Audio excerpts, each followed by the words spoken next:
Hi everyone, this is Abdul, the Community and Social Media Manager here at Claro. Welcome to the Abdul Ask episode. We have a special guest joining us shortly, but if you're new to Claro, we are a financial coach and community, and we're launching our app very soon. But we're working towards empowering people to make smarter financial decisions every day. So our guest today is Gordon, who joins us.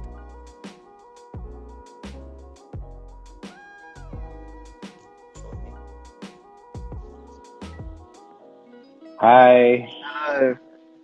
How are you doing? I'm very well. How are you? I'm good, thank you. Enjoying the cold, wet weather. It's horrible. Well, I'm going to let you introduce yourself to our audience. All right. I'm Gordon Torks. I speak about finance, I guess.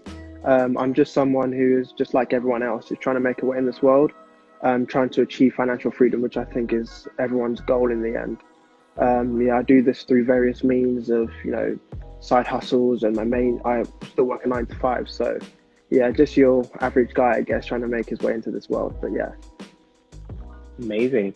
Well, let's start with our first question. A lot of the questions we get in our community is trying to understand people's financial goals. So what are your current financial goals at the minute?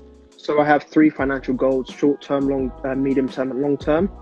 My short-term goal is a span of 1 to 3 months, and that's just to not get into any bad debt. So I'm aiming to just not, take out any loans for anything stupid and stuff. And the way I plan to achieve this is through something I call a money mindset. So it's to make sure that my mindset around money is, strong enough to not ever put myself in a position to have to get a big loan. So that means not taking huge risks with my money. So that's my short-term goal. My medium-term goal is to increase my emergency fund to a year's worth of savings. Obviously, because coronavirus and people getting laid off and stuff, I think it's very important for us to make sure that we have an even bigger buffer. I mean, we were locked down for so long, and people weren't working in that time, and luckily I was.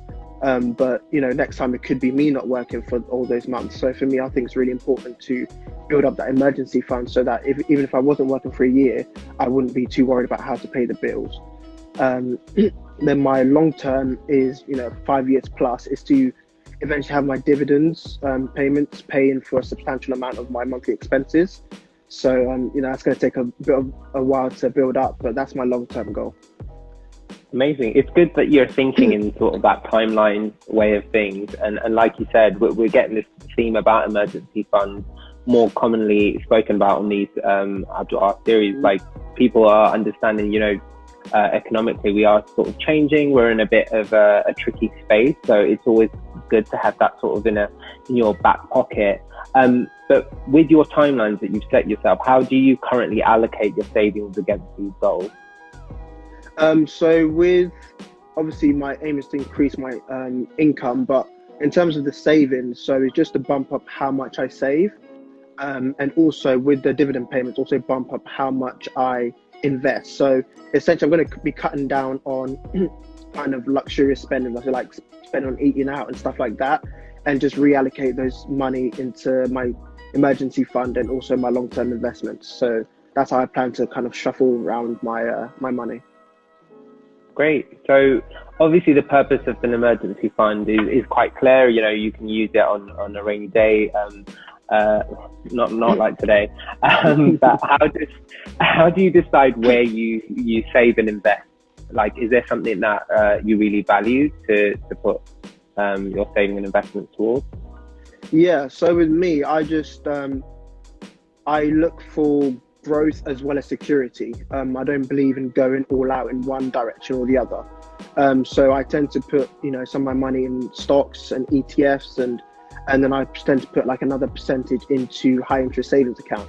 So I have the security with the high interest savings account, but then I have the potential to grow that money with stocks. But obviously that comes with more risk.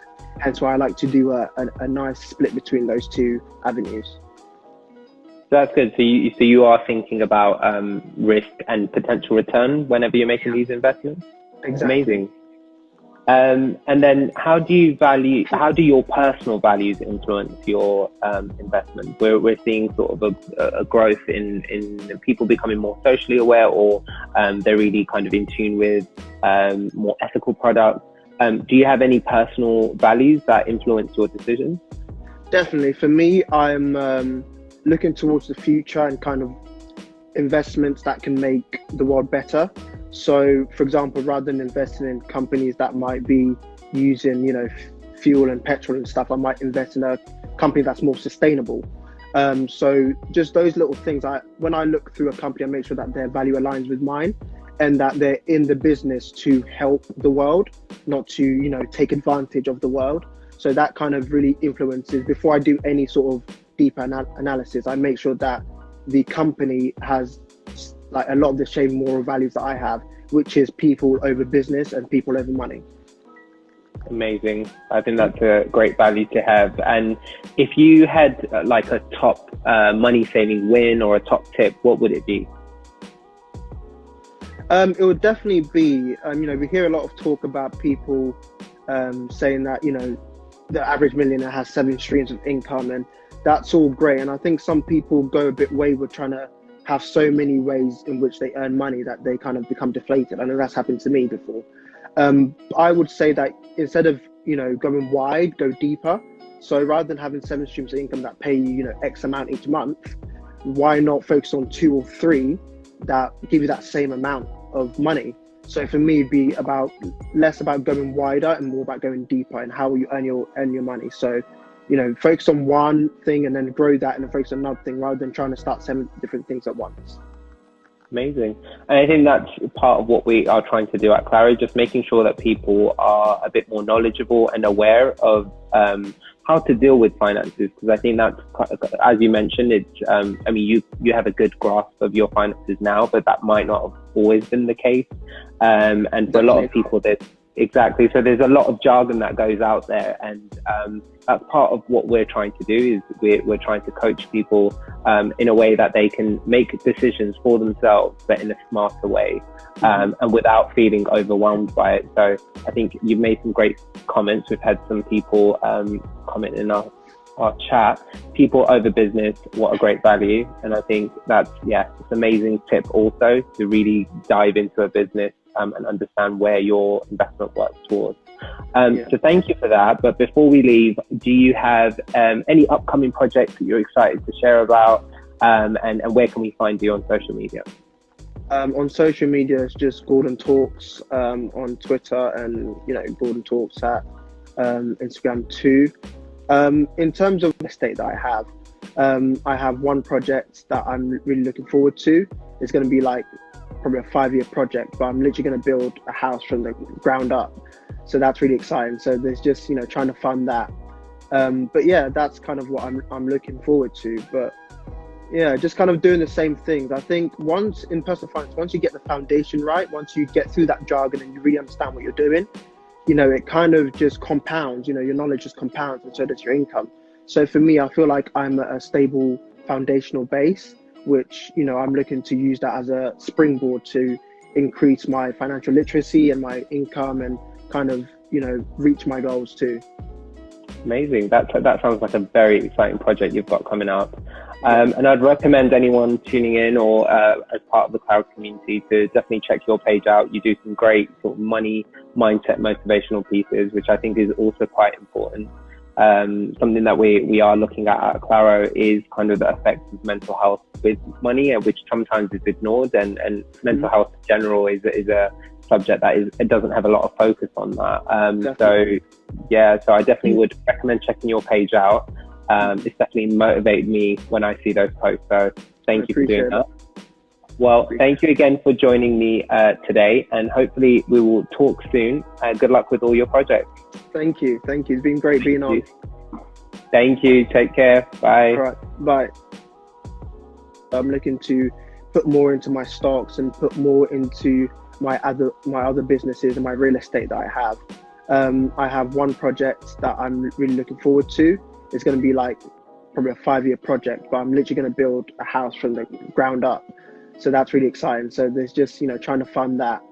But yeah, that's kind of what I'm looking forward to. But yeah, just kind of doing the same things. I think once in personal finance, once you get the foundation right, once you get through that jargon and you really understand what you're doing, it kind of just compounds, your knowledge just compounds, and so does your income.